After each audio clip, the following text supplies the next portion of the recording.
Hey there, it's Anonymous Tea, where we spill the tea anonymously. Hello, hello, hello, hello, hello, everyone. Hello, YouTubers. Hope you guys are all having an amazing day today, sending good vibes, sending positivity, sending blessings, and good energy to each and every single one of you. Thank you so much for tuning in. So today we're talking Love and Marriage Huntsville. You guys know why you are here. Happy Hump Day. I want to say first and foremost, thoughts and prayers, and I hope those of you who are impacted by the hurricane, that you guys are safe out there, that you guys are able to get to safety and all of the things. Prayers and well wishes to those of you who are impacted and live in those areas. So in this particular video, you guys, we're going to discuss Mr. Moses and confirmation of a few things that I had mentioned in a few videos. Shout out to Empress Radio who spilled the tea. And the tea is this, you guys. The tea is, we already knew that Moses had got arrested back in August. However, the update is on September 11th was when Moses got officially sentenced, right? And there were 4 charges in regards to the violations of his parole, right? So he was sentenced to 11 months, which we talked about, that was the rumor, right? But officially on September 11th, he was sentenced to 11 months in prison. And some of the violations, which we had suspected, was traveling to Huntsville, and he wasn't supposed to. He traveled, and had a change of address, had a change of employment, and they're supposed to be in at least 10-day notice in advance. Also, trying to open up a credit card, which you're not supposed to be doing. And he didn't have permission to do so, and also was out traveling outside of the jurisdiction and everything else while he was on parole. Also, he did not want to, have a filled out paperwork basically saying he wasn't going to appeal this. Now, for my legal people, for those of you that are in the legal realm of things, why didn't he want to appeal? Now, would that be because he did not want any additional charges or additional time added on to this 11 months? And then I have a question, since he has been in prison since August, are they going to deduct the time from August until that September 11th date, as time served? So really, we're looking at like a 10-month window still that's going to be left of his sentence and all of the things. Or how is all of that going to work is what I want to know, right? And so the other piece is there's some speculation. I did not see the content. I heard about it, but who is to blame for this? And for me, the only answer is Moses. Right? Moses is really the only person to blame for this. The only other piece to this would be is if he was receiving encouragement, by somebody else to feel pressure to do the show. But from what I remember Destiny was mad because she said that, Moses wasn't able to film the reunion the last season that she was on because he was on parole. And there were certain restrictions and things. But the other side of it was, I thought he was also in Huntsville, though.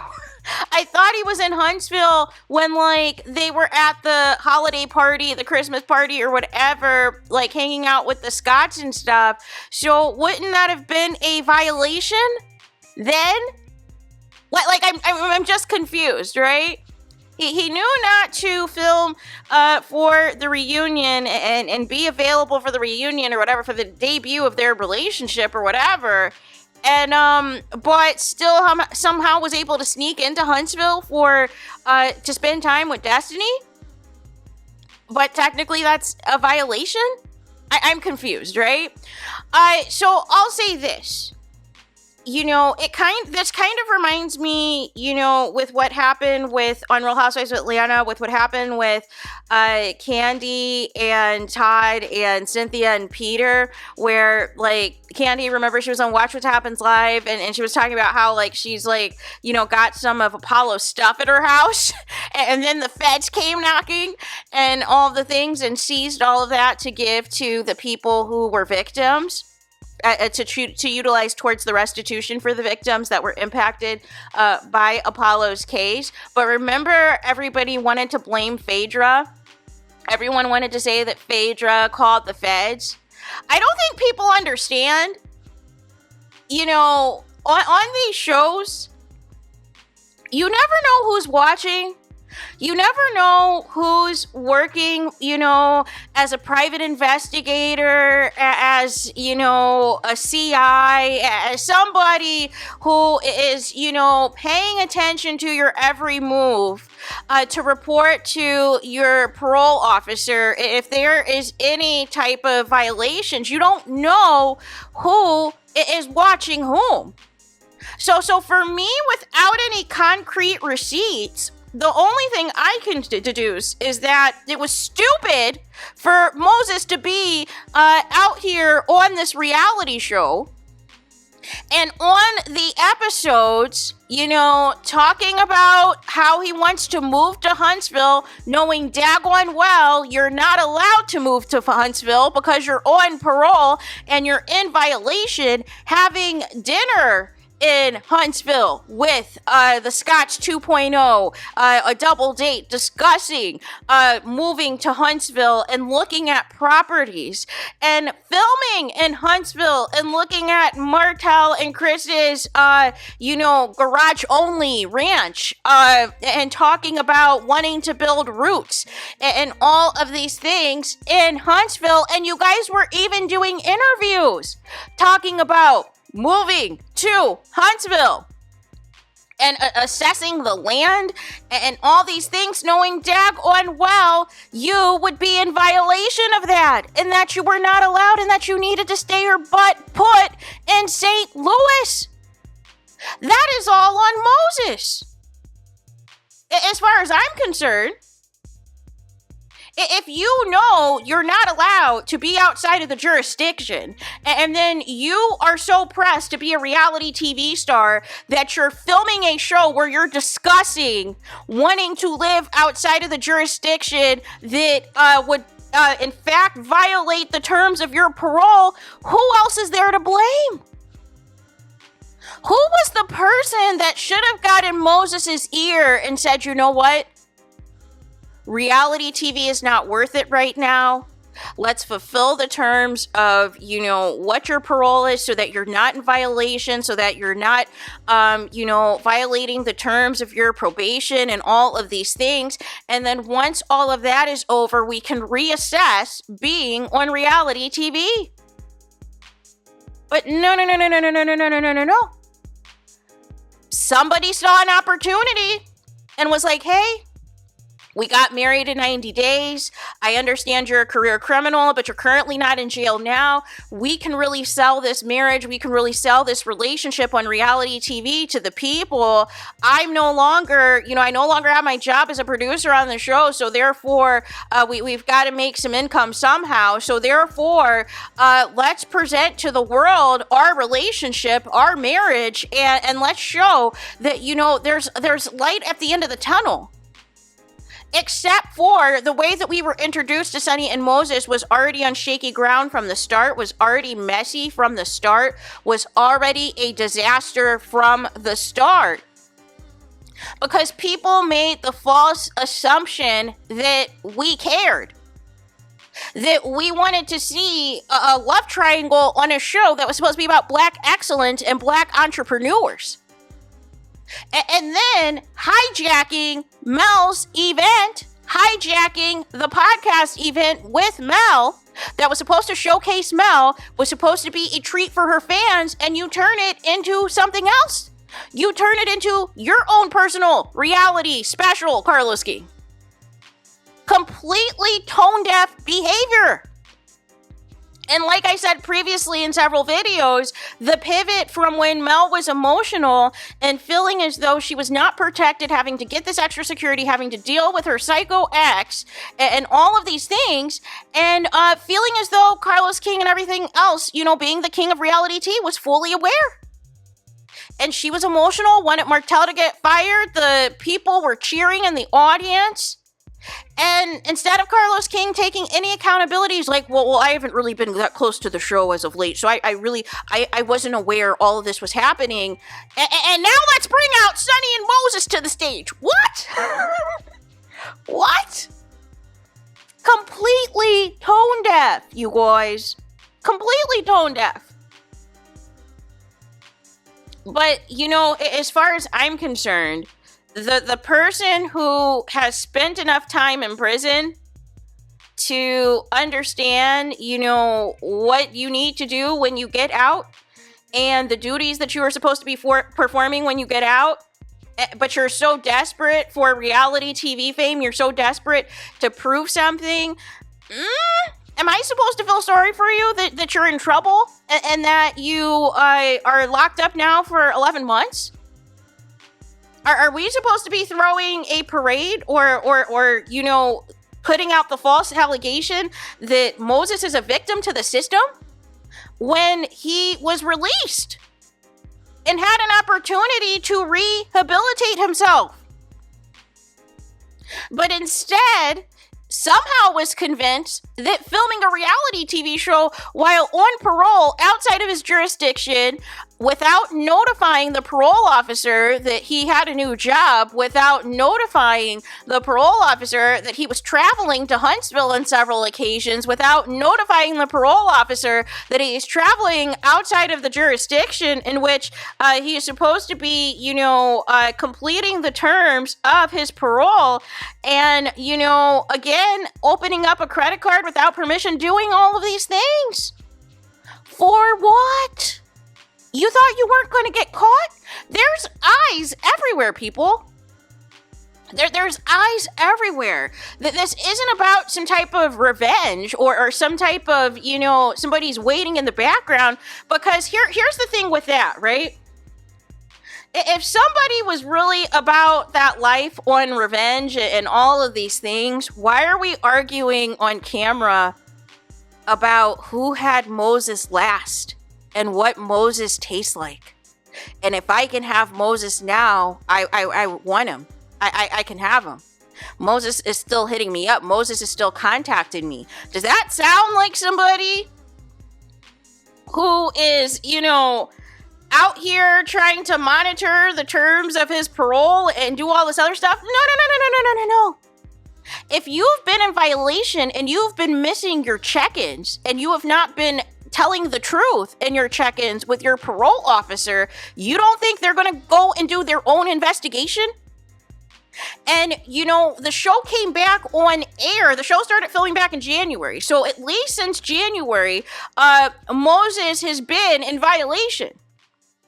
The show came back in May of this year, you guys. So from May to August, there was plenty of material of whoever was watching this show, plus the people who promote this show on social media and primarily on YouTube, could speak to, you know, all of the stuff Moses was doing. So there was eyes everywhere. Anybody could have, you know, including his own parole officer. Or people that were investigating or keeping tabs. This whole thing where you're invincible and nobody's watching you is completely and utterly ludicrous. People are waiting for you to mess up. So you have all of this material and you're looking at these YouTube interviews and you're like, wait a second. Why is Moses, quote unquote Moses, on a reality show talking about living in Huntsville and he's supposed to be here in St. Louis? Why is Moses looking at properties in Huntsville and he's supposed to be here in St. Louis? What is this talking about all of these jobs and stuff that you allegedly have if there's supposed to be a specific job that you're supposed to be doing per the terms of your parole? What is this about a credit card that was open? Who's going to know that information, you guys? You would have to look into that. Who's going to have all of those details, you guys? If you weren't being monitored. Can you make it make sense? So that is my piece, that Moses has nobody to blame but himself, and whoever else thought the great idea to encourage him to do reality TV, but this was a completely and utterly tone-deaf thing to do. In addition to thinking that you could make all these moves and be in violation of your parole and there was not going to be any consequences. Make it make sense. But, nonetheless, he has to serve out the rest of his term. Don't know whether or not Sunny really is pregnant or not. I hope she's not. But the crash outs and her spiraling and her crying and all these things and the defensiveness, it all makes sense now. Because obviously she wouldn't want this out there. But baby, when this reunion starts taping, whether it's this week or next week, all gloves are off, you guys. And people think it's just going to be Destiny that's going to be going after Sunny. No. Tisha has Destiny's back. Remember when they traveled to Detroit a little while back ahead of the Detroit premiere of season 2? Remember that they were at the salon, I believe, and Destiny was begging Tisha to buy her a Gucci bag, and Destiny was talking about how she's had a rough season, and Letitia said that the reunion was going to be good for her because she said that she didn't have any beef with anybody, but Destiny couldn't say the same. I wonder if they knew then that Moses was already back in jail, right? I already knew then, right? They already had the tea. We just didn't know, right? Or some people knew, they just didn't reveal it yet. But they already knew that this was going to be, one for the books. But nonetheless, that is where we are. That is the latest update that we have. And so, therefore, this is what happens when you do too much on the internet, you guys. This is what happens when you try so hard to go back and forth with another person. You try so hard to prove a point to another person and say, I'm the wife, I'm this and that. And then you end up making a bleep of yourself. But you can't get mad at anybody that's critiquing this. You can't get mad at anybody that has an opinion on this. You have to look at yourself. Why did you want to work so hard to be with a career criminal? It's not our fault that he's back in prison. It's not our fault that this is the man that you wanted to be with. It's not our fault in this beef that you and Destiny have. That's not on us. We have nothing to do with that. All we're doing is reacting to it. But when you keep poking and poking and poking and poking, you cannot be upset at the response no matter who you are. And I always stand 10 toes down on that. You can't keep poking the bear. You can't keep going at somebody and trying to, whether you're in the right or not, at some point, you have to have the power of shut up. You have to have the power of let me keep it cute and mute so that if I have skeletons, it's not going to get out there. And that's where we are. Now, all of a sudden, all the skeletons are falling out of the closet. And, this could have been nipped in the bud a long time ago. You could have kept it on the mute challenge. You could have focused on showing, your real estate and showing what you've got going on at Tubi. And we would have had no idea that Moses was sitting in jail until the reunion or until, the episodes came back and it became something that came up on the show. But you wanted to go so hard, right? And you wanted to make a big deal about this doxing thing and all these things. And you wanted to try to place blame on people. And it ended up backfiring because the people ended up turning the spotlight on you and saying, why are you making these accusations? And you got a husband that's in prison for 11 months. And everything blew up in smoke. And then you lied to the fans, you lied to the people about addressing what the issue at hand was, about addressing, where Moses was. You didn't do that. So nonetheless, that is the latest update that we have. that Moses is in prison, that Moses was sentenced to 11 months, that there was 4 charges that he was in violation of per his parole, and that he signed paperwork basically not wanting to appeal. And that's all it is. But for me, like I said, Moses has nobody to blame but himself and anybody who encouraged him to do reality TV. That is the bottom line. You understand when you get out of prison and you're on parole, they explain to you what the terms of what you're supposed to be doing, what you're not supposed to be doing, how you need to check in with your parole officer, if you need to wear an ankle monitor for an X amount of time or whatever. They go over all of that with you. So if you thought that you were going to beat the system and travel willy-nilly and post all this content on social media documenting your story and getting on YouTube interviews and filming a reality show outside of the jurisdiction, you have nobody to blame but yourself. It's stupid. It's stupid. But anything to be a reality TV star, you guys. Anything to be a reality TV star, and that is why most of these reality stars that do reality TV always have skeletons. Whether it's a criminal past, whether it's a scamming past, whether it's a cheating past or something, it always comes out on these reality TV shows. Because for the most part, people who care and respect themselves and respect the integrity of their families and their reputations and everything else, they're not going to be acting a fool on reality TV and opening themselves up to scandals like this. So there's that. Let me know your thoughts in the comments. Please do not forget to like, comment, and subscribe. Hit the notification bell so you're notified the moment I post new content on my channel. And with that being said, I'll talk to you guys again very soon.